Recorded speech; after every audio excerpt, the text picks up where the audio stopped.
तो hello friends, welcome to you all. एक बार फिर से आप सभी का स्वागत है हमारे इस ऑनलाइन स्टडी चैनल पे। तो दोस्तों, आज के इस सेशन के माध्यम से हम आप जैसा कि जानते हैं कि डीएलएड सेकंड सेमेस्टर का आज पेपर था, जिसमें कि आपको ऑलरेडी मैंने जितने भी एक नंबर वाले क्वेश्चन होते हैं, चाहे वो बहुविकल्पी हो, चाहे तो आपका उसके बाद वाला जो सेशन में आता है, तो वो सारे क्वेश्चन के हल हमने आपको ऑलरेडी करा दिए हैं एक वीडियो में।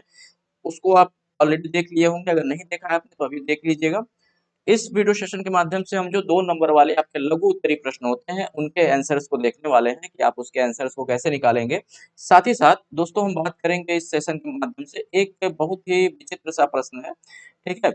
कई सारे लोगों को डाउट है। देखिए, डाउट होना गलत बात नहीं है, लेकिन अपने आंसर को लेकर के अड़ जाना, वो भी जब आप स्टूडेंट हैं, ठीक है? तो थोड़ा-सा दिक्कत लगता है। वैसे चलिए, कोई दिक्कत नहीं है, मैं डाउट क्लियर कर देता हूँ। जो है, मैं तथ्यों पे बात करता हूँ, ऐसा नहीं है। देखिए, अगर गलती तो किसी से भी हो जाती है, कोई टेंशन की बात नहीं है।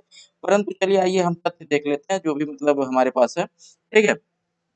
मैं क्या करता हूँ, देखिए, मैं क्वेश्चन आपका था कि एक के प्राकृतिक संख्या एक के पूर्ववर्ती संख्या आपको बताना था। ठीक, प्राकृतिक संख्या एक के पूर्ववर्ती संख्या आपको बताना था, जिसमें कि आपका कई सारे ऑप्शंस थे। आइए, मैं आपको यहाँ पे डायरेक्ट में लिख देता हूँ। ठीक है, मैं चूंकि अब हिंदी में ही लिखूंगा, एक बार मैंने ऑलरेडी इसको सर्च कर लिया था। ठीक है, तो इस कारण से यहाँ पे आ जा रहा है, यही मैं इसको यहीं पे सर्च कर लेता हूँ, जैसा कि आप देख सकते हैं। मैं अपने आप को थोड़ा सा साइड करता हूँ। ठीक है, ये थोड़ा सा मैंने अपने आप को साइड कर लिया, और चलिए थोड़ा-सा छोटा भी कर लेते हैं अपने आप को। ठीक? चलिए, मैंने अपने आप को थोड़ा-सा यहाँ पे छोटा भी कर लिया है। ठीक? चलिए, ये थोड़ा-सा छोटे हो गए हम। ठीक? चलिए, अब इसको हम करने का प्रयास करेंगे। देखिए, ये थोड़ा-सा हम नीचे आएँगे। ठीक है? इस बार थोड़ा-सा नीचे आइए। खुद से आप सर्च कर सकते हैं। दोस्तों, आपके पास भी मोबाइल है, नेट है। आप हमारे ऊपर विश्वास मत कीजिए, आप खुद से सर्च कीजिए। वैसे तो मैं आपको दिखा भी देता हूँ। ठीक है? एनसीईआरटी की बुक है। आप देखिएगा, ऐसा नहीं है कि गलत कहीं बता रहे हैं। एनसीईआरटी की बुक है ये, ठीक है? एनसीईआरटी की बुक में थोड़ा-सा नीचे जैसे कि आप आएँगे, मैं थोड़ा-सा इसको ज़ूम कर देता हूँ। ठीक है, मैंने ज़ूम कर दिया है। अब थोड़ा-सा हम नीचे आते हैं।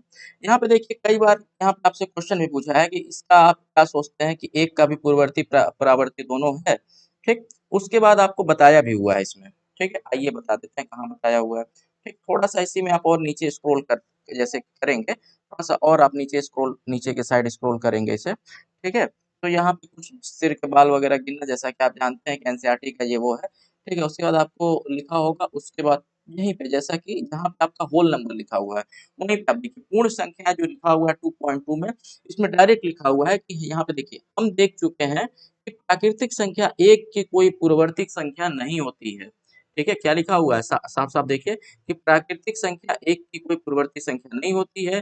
प्राकृतिक संख्याओं का संग्रह यानी कि कलेक्शन ज़ीरोस में जो है, हम ज़ीरो को मान्य नहीं करते हैं, मतलब ज़ीरो को नहीं लेते हैं। ठीक है?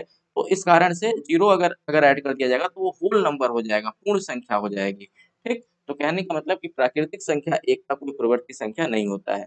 अब इसमें कई सारे लोग तथ्य देते हैं अपना कि भई इसमें जो है, ये नहीं पूछा हुआ था कि प्राकृतिक संख्या एक का कोई पूर्ववर्ती संख्या, ऐसा कुछ पूछा हुआ था। ये नहीं पूछा हुआ था कि एक की प्राकृतिक पूर्ववर्ती संख्या बताइए। अरे यार! क्या बात कर रहे हैं आप? ठीक है? ऐसे पूछता है, ठीक है? तो कहने का मतलब ये है कि आपसे पूछा जो था, उसका आंसर आपका डी वाला ही होगा। हालाँकि देखना है कि आयोग आंसर क्या करता है, बट जहाँ तक हमें लगता है, ठीक है? और कुछ एक्सपीरियंस के आधार पे ही लगता है, ऐसा तो है नहीं कि ऐसे ही लगता है। हमको इसका आंसर ऑप्शन नंबर डी ही लगता है। तो जितनों ने भी डी आंसर किया है, वो अपने आप को सही मान सकते हैं। ए वाले भी अपने हिसाब से सही माने, आगे देखते हैं। ठीक है? चलिए देखते हैं।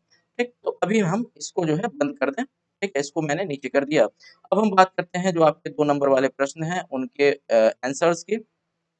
उनको सॉल्व करने की कोशिश करेंगे सारे क्वेश्चन को। एक क्वेश्चन को मैंने ऑलरेडी सॉल्व कर ली रखा है, क्योंकि ये वाला जो क्वेश्चन था दोस्तों, एक क्वेश्चन हमने इसलिए सॉल्व कर लिया है कि ये क्वेश्चन आपका कुछ ऐसा कोई बहुत वो नहीं था।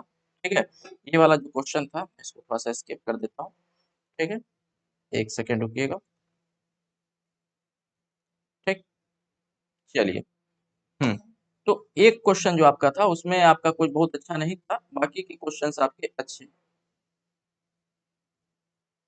1 सेकंड फिर से रुकिएगा। थोड़ा-सा यहाँ थोड़ा टेक्निकल फॉल्ट हो गया है। ठीक है, मैं इसको 1 सेकंड बस। ठीक है, 1 सेकंड का टाइम आप लोग दीजिएगा। हुँ, चलिए अब सही हो गया ये। ठीक है? हाँ, चलें। तो पहला क्वेश्चन हमने ऑलरेडी यहाँ पे सॉल्व कर रखा है। इसका आंसर दोस्तों 112 आएगा। कैसे आएगा? जैसा कि आप देख सकते हैं। ठीक है, सिंपल सा क्वेश्चन था ये। ठीक, ये वाला क्वेश्चन आप ऑलरेडी अपने से भी कर सकते थे। जैसा कि आप देख सकते हैं, सबसे पहला ब्रैकेट आप जानते हैं कि एक बॉडमास रूल होता है। कौन सा रूल होता है दोस्तों? बॉडमास रूल होता है। और ब्रैकेट सबसे पहले सॉल्व होता है इसके अकॉर्डिंग, और इसमें भी सबसे पहला ब्रैकेट ये वाला लाइन ब्रैकेट या फिर बार ब्रैकेट कहते हैं, उसके बाद स्मॉल ब्रैकेट, उसके बाद ये वाला करली ब्रैकेट, और सबसे आखिरी में ये वाला ब्रैकेट सॉल्व होता है। तो सबसे पहले ये लाइन ब्रैकेट यहाँ पे था, ये आप देख सकते हैं। तो ये वाला वैल्यू सॉल्व हो जाएगा। ठीक है, या तो आप दो तरीके से सॉल्व कर सकते हैं कि ब्रैकेट के पहले माइनस की साइन थी तो अंदर की साइन चेंज हो जाएगी। आप इसको ऐसे भी लिख सकते थे कि 13 माइनस का 4 और प्लस का 13 माइनस का 4 प्लस का 3, ऐसा भी लिख सकते थे। तो माइनस का 4 प्लस का 3 मिल करके फिर भी आपका क्या हो जाता? माइनस का 1 हो जाता। ऐसे भी आप कर सकते थे, और आप चाहें तो डायरेक्ट 4 में से 3 माइनस कर देते, और 4 में से 3 माइनस करते 1 आता, और बाहर माइनस की साइन थी तो डायरेक्ट आप माइनस का 1 लिख सकते हैं। तो दोनों तरीके से माइनस का 1 आएगा। वही मैंने पहले स्टेप में बस वही कर दिया है, बाकी सारी चीजें वैसे ही उतर जाएंगी। ठीक, उसके बाद क्या होगा कि ये जो है आपका 12 हो गया, माइनस का 12। ठीक है, इस प्रकार से हमने पूरे को लिख दिया। ठीक, अब क्या करना है?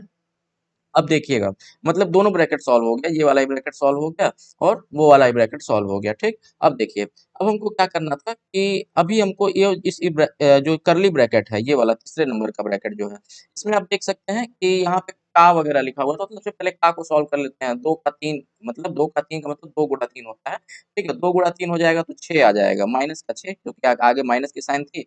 माइनस का 12 प्लस का 5, इस प्रकार से आप इसको हमने फिर से लिख दिया। कोई टेंशन किसी को नहीं। चलिए, उसके बाद क्या करना है हमें दोस्तों? उसके बाद हमें क्या करना है, इनको तोड़ घटाना कर लेना है। देखिए, 7 5 12 होता है, सभी को पता होगा 7 5 12। और इस 12 में से ये 12 देखिए, यहाँ पे प्लस का 12 था ना, जैसे 7 और प्लस का 5, जो जो प्लस की साइन है वो आपस में जुड़ती है। ठीक है, यहाँ पे प्लस की साइन है और यहाँ पे प्लस की साइन है, ये दोनों आपस में जुड़ जाएगा, 12 हो जाएगा। यहाँ पे माइनस की साइन है। ठीक है, तो 12 माइनस का 12। ठीक है, और माइनस का 6, ये वाला माइनस का 6, या फिर इसको डायरेक्ट आप कर सकते हैं कि 12 माइनस का 18 लिख सकते थे। ये माइनस माइनस की साइन आपस में जुड़ जाएगी। ठीक, तो 12 में से 18 गया तो माइनस का 6 आ गया ना, तो ये माइनस का 6 ये पूरा होकर के यहाँ पे लिखा गया। ठीक, माइनस का 18 डिवाइड बाई माइनस का 6 और 25 वगैरह ये जो था ये लिख गया। ये वाला 18 लिखा हुआ है, ये माइनस का 6 पूरा हो गया, और 4 का ये लिखा हुआ था। ठीक, 18 को जब 6 से डिवाइड करेंगे दोस्तों, माइनस 18 को जब हम माइनस के 6 से डिवाइड करेंगे तो ये से ये ऐसे कैंसिल हो जाएगा। ठीक है, माइनस से माइनस, और ये आ जाएगा 3, यानी कि प्लस का 3 आ जाएगा। 25 प्लस का 3 हमने लिख दिया है 4 गुणे 4 का, यानी कि ठीक है, 25 प्लस का 3 कितना हो गया? 28 हो गया। मतलब 4 का 28, यानी कि 4 गुणे 28, 4 गुणे 28। ठीक है, 28 गुणे 2 56, और 56 गुणे 2 112, यानी कि 28 गुणे 4 112 होगा। यही हमारा राइट आंसर हो जाएगा।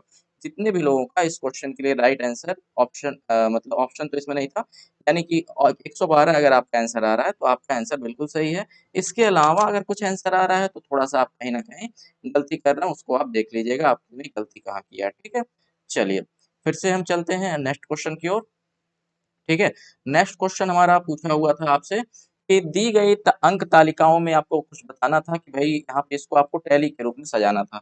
ये क्वेश्चन मैं आपको बताने नहीं वाला हूँ, आसानी से आप कर लेंगे भाई। टैली वगैरह ऊपर लिख लेते हैं। ठीक है, बीच में टैली बना लेते हैं, एक एक अंक लिखते जाते हैं। जैसे यहाँ पे आप देख सकते हैं, जिसने किया है ऑलरेडी यहाँ पे टिक ओक लगाया गया है। ठीक है, जैसे 3 हमने लिख लिया तो देख लिया कि भाई 3 कितने बार है, तो 3 एक बार, फिर यहाँ पे देखिए 2 बार, 3 बार। ठीक है, ऐसे ऐसे था, तो 3 बार लिख लेंगे और उसके बाद इसका टैली बना लेंगे 3 बार। इसी प्रकार से 5 कितने बार है, तो जितने बार भी होगा लिख लेंगे, फिर टैली बना लेंगे। ठीक है, तो ये तो आप सभी को आता होगा दोस्तों, ये मैं नहीं बताने जा रहा हूँ। ये हमको लगता है कि ये 2 नंबर तो हलवा था, ये सभी लोग पा गए होंगे। ठीक है, चलिए, उसके बाद बात करते हैं। ठीक है, ये सिंपल सा आपको रिप्रेजेंट कर देना था, कुछ करना नहीं था। 14 नंबर क्वेश्चन जो कि था कि 100 मीटर भुजा वाले एक वर्गाकार पार की परिसीमा के साथ, परिसीमा यानी कि परिवर्तित सीमा के साथ भीतर लगा। चलिए, सबसे पहले मैं बना लेता हूँ। एक 100 मीटर भुजा है। ठीक है, और ये एक स्क्वायर है, स्क्वायर बन रहा है। ठीक है, लिखा हुआ है कि इसके परिसीमा के साथ लगा हुआ भीतर की ओर। ठीक है, इसकी परिसीमा के साथ लगा हुआ भीतर की ओर एक 5 मीटर चौड़ा पथ है। मतलब भीतर की ओर, अंदर की साइड जो है 5 मीटर चौड़ा पथ है चारों ओर। परिसीमा के साथ लगे होने का मतलब सिंपल सा ये है कि इसके चारों ओर है। मतलब परिसीमा चारों ओर होती है ना, यानी कि जो इसकी परिमिति है वो चारों ओर होती है। तो सिंपल सा इसके चारों ओर क्या है, आप कह सकते हैं कि 5 मीटर चौड़ा ऐसे ऐसे रास्ता है। ठीक है, 5 मीटर इसकी चौड़ाई है, ठीक, ये 5 मीटर है, ठीक, 5 मीटर, इधर भी 5 मीटर, ठीक, इधर भी 5 मीटर और इधर भी 5 मीटर, ठीक। कह रहा है इस पथ पथ का क्षेत्रफल ज्ञात कीजिए, पहला क्वेश्चन पथ का क्षेत्रफल ज्ञात कीजिए। दूसरा क्वेश्चन कि 250 रुपये सॉरी 2500 रुपये प्रति वर्ग मीटर के दर से इस पे सीमेंट लगवाने का व्यय ज्ञात कीजिए। चलिए, आप सभी को ऐसा क्वेश्चन मैंने कई बार कराया है, ठीक है, ये 5 मीटर। तो क्या करते हैं दोस्तों, जैसा कि आप जानते हैं, इसको अगर आपको करना हो और इसको मैंने ऑलरेडी आपको समझाया भी है। जैसे मान लीजिए कि अगर यही कोई एक आपके पास टुकड़ा है कागज का, या फिर यही आपको मान लीजिए कि 100 बाई 100 का कोई फील्ड है। अब इसके अंदर के साइड हमें मान लीजिए कि 5 फीट का रास्ता करना है। अब जैसे मान के चलिए, अगर मैं इसको अंदर के साइड इसका रास्ता कुछ ऐसे बना दूं इस पे, ठीक है, ठीक है, मैं इस पे कुछ ऐसे अंदर की साइड में कुछ अगर रास्ता बना देता हूँ, ठीक है, और अंदर की साइड का जो रास्ता है उसका हमको क्षेत्रफल अगर निकालना है, मतलब जो रास्ता है उसका अगर हमें क्षेत्रफल निकालना है, ठीक है, तो सिंपल से हम क्या करते हैं, जैसे मान लीजिए कि ये जो मैंने यहाँ पे बनाया हुआ है, शायद आपको दिख रहा होगा कि नहीं, ठीक है, जैसे मान लीजिए कोई भी इसके अंदर एक फिगर है, तो क्या करेंगे कि ये जो बड़ा वाला फिगर, जैसे मान लीजिए मैं सिंपल सा ये जो यहाँ पे बनाया हुआ है मैं यही बता देता हूँ, ठीक है, हम क्या करते हैं कि बड़े वाले के एरिया में से छोटे वाले के एरिया को घटा दें। मान लीजिए इतना काट करके हम निकाल दिए, तो बचा क्या हुआ है, जो बचा हुआ है उसी का तो हम निकालेंगे ना। तो इसका हमको निकालना था, सिंपल से हम क्या करेंगे, आप देख सकते हैं 5 मीटर इधर है, 5 मीटर इधर है, ठीक है, 5 5 10 मीटर माइनस हो जाएगा। ये पूरा यहाँ से यहाँ तक का 100 मीटर था, ठीक है, यहाँ से यहाँ तक 100 मीटर था, तो ये 10 मीटर माइनस हो जाने के बाद ये बचा यहाँ से यहाँ तक का 90 मीटर, ठीक है। इसी प्रकार से इधर तक का भी कितना बचा, इधर से इधर तक भी जो आपका बचा वो भी बचा कितना, 90 मीटर, ठीक है। 90 मीटर क्यों बचा दोस्तों, 5 मीटर इधर माइनस हो गया, 5 मीटर इधर माइनस हो गया, ठीक है। तो 10 मीटर माइनस हो गया 100 में से, 90 इधर भी बचा और 90 इधर भी बचा। क्लियर। अब देखिए, अब हमको निकालना था इस वाले की एरिया, तो बड़ी ही आसानी के साथ हम निकाल लेंगे। क्या हो जाएगा, 100 × 100, ठीक है, मतलब बड़े वाले के एरिया माइनस छोटे वाले के एरिया कर देंगे, 100 × 100, ठीक है, माइनस में 90 × 90 ऐसा कर देंगे, ठीक है। तो 100 × 100 आप जानते हैं भाई 10,000 हो जाएगा, ठीक है, माइनस में 9 9 81 होता है, ठीक है, 81 100 हो जाएगा। 10,000 में से 81 100 माइनस करेंगे तो 1900 होगा। कितना होगा दोस्तों, 1900 वर्ग सेंटीमीटर। ये पूरा जो है आपका क्या था, वर्ग सेंटीमीटर, सॉरी मीटर था, मीटर का स्क्वायर था, ठीक है, तो 1900 मीटर स्क्वायर आ जाएगा। पहला आंसर आपका यही हो जाएगा, पहला आंसर, पहला नंबर आंसर आपका यही हो जाएगा। दूसरा नंबर आंसर आपका क्या निकालना था कि 2500 प्रति मीटर, प्रति 10 मीटर वर्ग की दर से, ठीक है, मतलब 10 मीटर का जो है 2500 है, ठीक। 10 मीटर का 2500 है, यानी कि 1 मीटर का कितना हो जाएगा दोस्तों, 250 हो जाएगा। सिंपल से आप सोच सकते थे, ठीक है, 10 मीटर का 2500 है तो 1 मीटर का कितना हो जाएगा, 2500/10, ठीक है, 250 हो जाएगा, 250 रुपया प्रति वर्ग मीटर से, ठीक है। 1900 मीटर का अगर हम जो है मान लीजिए टोटल एरिया कितना 1900 मीटर है, इस पे अगर सीमेंट बिछवाना है तो कितना हो जाएगा, सिंपल से आप कर सकते हैं कि या तो आप यहीं पे कर लीजिए कि 1900, ठीक है, गुणा में 2500, भाई 2500 बटा में 10 हो जाएगा, ठीक है, तो यहाँ से ये कैंसिल हो जाएगा, ठीक। 1900 को 2.5 से गुणा करेंगे जब आप, तो 1900 के आधे का आधा और उसके आगे 2 जीरो बढ़ जाएगा, ठीक है। वैसे तो आप चाहें तो 19 को गुणा 25 आप करके देख सकते हैं, 19 गुणा 25 करते हैं तो आपका आता है 475, ठीक है, और 19 गुणा 25 करने पे 475 और ये 2 जीरो बढ़ जाएगा, ठीक।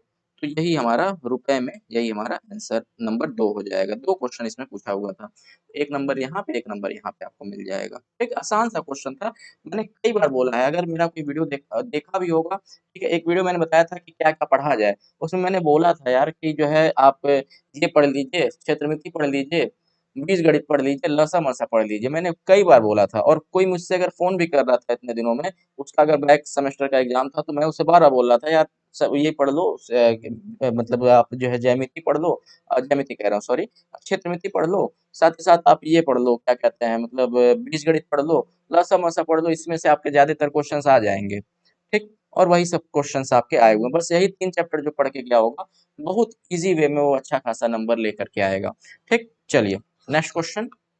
ये क्वेश्चन आप सभी समझ गए होंगे, तो अगर आपका आंसर इतना आ रहा है तो आपका सही है, ठीक।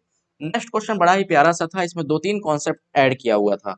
इस क्वेश्चन में जो हमें लगता है दोस्तों, 2-3 कॉन्सेप्ट है, 2-3 अ, टुकड़े में इसको करेंगे हम। सबसे पहले आपको लिखा हुआ है चित्र में रेखा AX, जो AX रेखा है वो angle ACB sorry C A B, यानी कि सी ए बी ये वाला जो एंगल है, ये पूरा जो एंगल है, ये वाला एंगल और इस वाले एंगल का, ठीक है, मतलब ये जो एंगल बन रहा है और ये जो एंगल बन रहा है, इन दोनों का क्या है, ये स्वद्विभाजक है। स्वद्विभाजक मतलब बाइसेक्टर है, इसको आधे आधे पे बांटता है।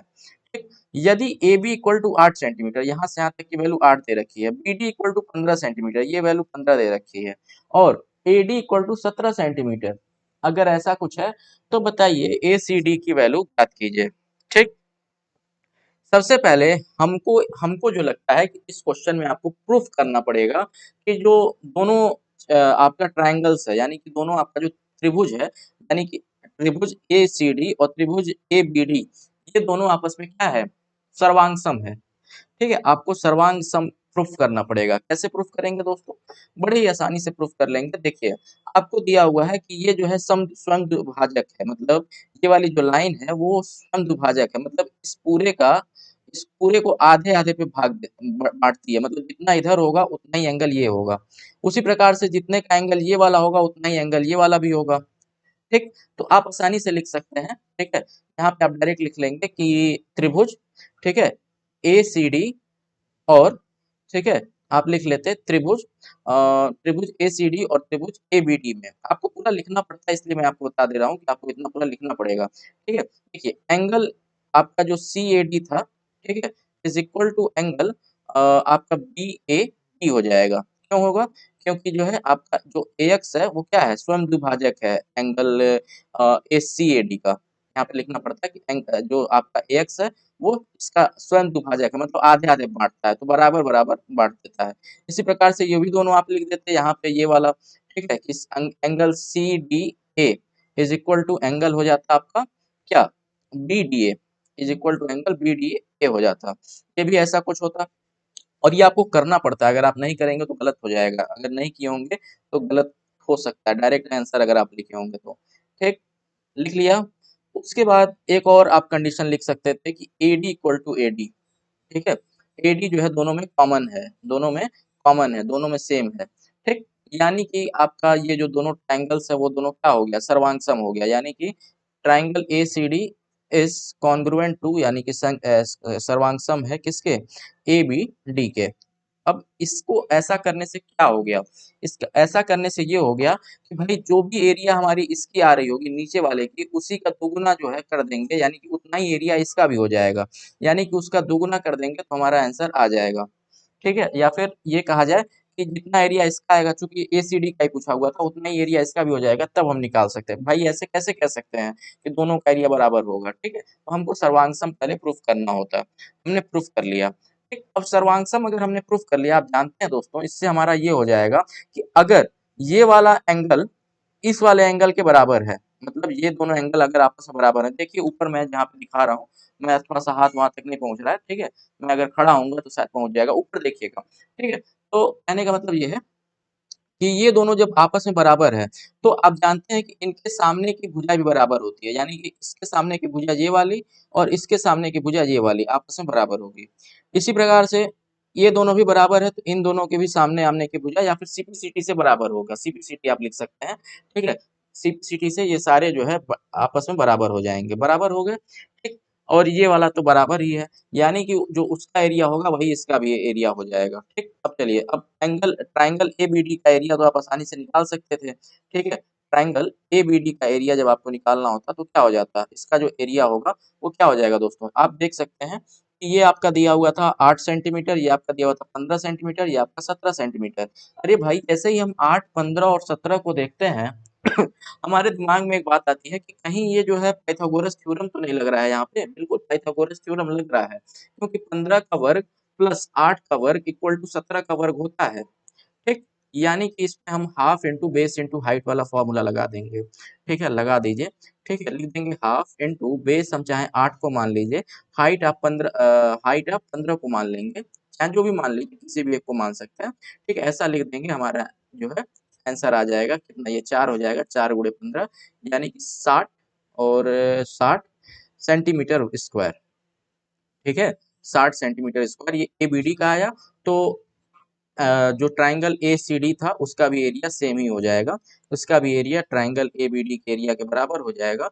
ठीक है, इज इक्वल टू 60 सेंटीमीटर हो जाएगा। अगर आपका इसका आंसर 60 सेंटीमीटर स्क्वायर आ रहा है, ठीक है 15, तो आपका आंसर बिल्कुल सही है। ठीक है, अगर इसके अलावा कुछ आंसर आ रहा है तो शायद आप गलत कर रहे हैं।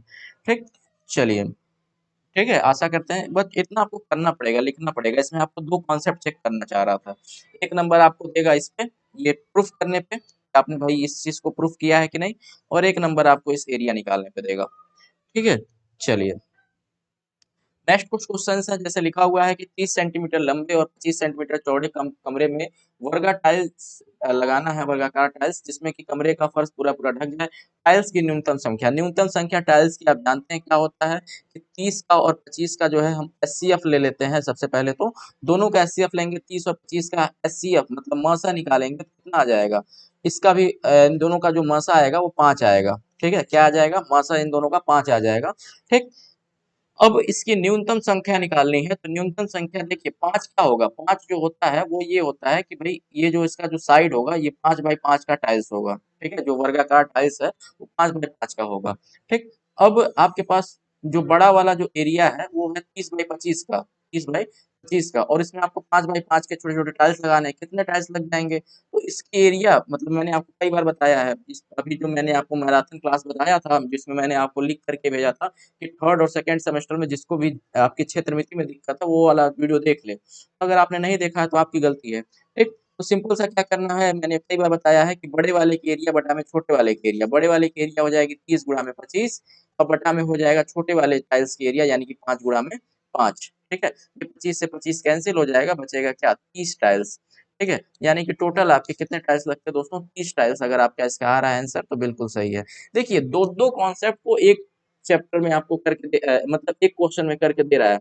अब इस क्वेश्चन में भी आपसे दो कॉन्सेप्ट पूछ लिया, क्या, एक आपका एचसीएफ का और एक आपका एरिया का। ठीक, चलिए, इसी प्रकार से आपके क्वेश्चन पूछे जाएंगे थर्ड सेमेस्टर में भी, आप इसी प्रकार के क्वेश्चंस को एक्सपेक्ट कर सकते हैं। ये क्वेश्चन देखिए बड़ा ही प्यारा सा है। x-1/x की वैल्यू दे रखी थी कितनी, 3/2। ठीक है, दोनों साइड का स्क्वायर कर देंगे, वर्ग कर देंगे, दोनों साइड का वर्ग करने पर क्या होगा, हमें क्या मिलता है। देखिए ये हो जाएगा एक्स स्क्वायर।